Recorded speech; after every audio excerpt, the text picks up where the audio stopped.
Assalamualaikum warahmatullahi wabarakatuh. Apa kabar teman-teman? Semoga kalian sehat selalu ya. Kali ini kita akan membahas tema 4D, subtema 2 pekerjaan di sekitarku, pembelajaran 1 halaman 49 sampai 58. Simak ya. Pembelajaran pertama, dulu bangsa Indonesia dikenal sebagai bangsa bahari karena luasnya wilayah perairan dan penduduknya yang menggantungkan diri pada hasil laut, menyebabkan Indonesia memposisikan dirinya sebagai negara maritim. Perhatikan peta Indonesia di bawah ini. Cermat mengamati. Mendengar kata maritim, tentunya kita akan langsung membayangkan lingkungan pantai, pesisir, dan lautan. Perhatikan 3 contoh gambar di bawah ini. Gemar membaca. Setelah memahami kegiatan nelayan dalam mencari penghidupan, bacalah cerita tentang nelayan berikut. Kehidupan seorang nelayan oleh Effendi Hussein. Teman-teman bisa membaca halaman 50 sampai 51 supaya kita bisa mengetahui judul cerpen di atas. Kemudian, memberi gambaran secara keseluruhan, karakter tokoh utama, bagian yang paling menarik, dan pesan moral yang disampaikan oleh penulis dalam cerita tersebut. Bijak menyimak. Ikan adalah salah satu sumber daya alam hayati yang melimpah dan merupakan kekayaan alam Indonesia. Simak penjelasan berikut. Jenis-jenis sumber daya alam. 1.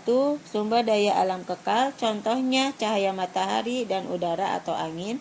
2. Sumber daya alam yang dapat diperbaharui, contohnya adalah 1. Tumbuhan, 2. Hewan, 3. Tanah, 4. Air. 3. Sumber daya alam yang tidak dapat diperbaharui. 1. Minyak bumi, 2. Batu bara. Teman-teman bisa membaca halaman 53 ya, supaya mengetahui penjelasan lebih rinci dan lebih jelas lagi. 3. Emas dan perak, 4.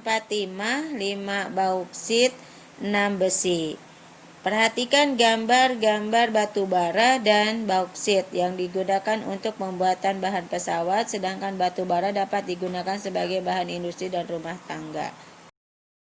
Perhatikan diagram di bawah ini, perbandingan antara nelayan tradisional dan modern. Dulu, nelayan menggunakan peralatan tradisional untuk menangkap ikan, dan sekarang nelayan sudah menggunakan peralatan modern. Aktivitas mandiri. Peralatan tradisional dan modern yang umumnya digunakan para nelayan dapat dilihat pada gambar berikut. Peralatan tradisional, kemudian ada peralatan modern. Teman-teman bisa diperhatikan dengan seksama ya.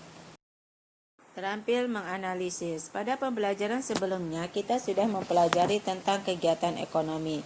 Produksi adalah kegiatan menciptakan, mengolah, mengupayakan pelayanan, dan menghasilkan barang atau jasa. Contoh kegiatan produksi di bidang pertanian adalah petani menghasilkan padi, sayuran, dan buah-buahan. Distribusi adalah kegiatan menyalurkan barang hasil produksi dari produsen ke konsumen. Contohnya, meratakan dan menyebarluaskan hasil produksi kepada konsumen. Konsumsi adalah kegiatan menggunakan, mengurangi, dan menghabiskan nilai suatu barang atau jasa untuk memenuhi kebutuhan hidup. Contohnya, seorang petani menggunakan pupuk dan obat anti hama. Seorang yang sakit berobat ke dokter. Sekian dan terima kasih penjelasan singkat tentang pembelajaran pertama subtema 1 pada halaman 49 sampai 58. Tetap semangat dalam belajar. Semoga kalian dimudahkan dan dilancarkan. Wassalamualaikum warahmatullahi wabarakatuh.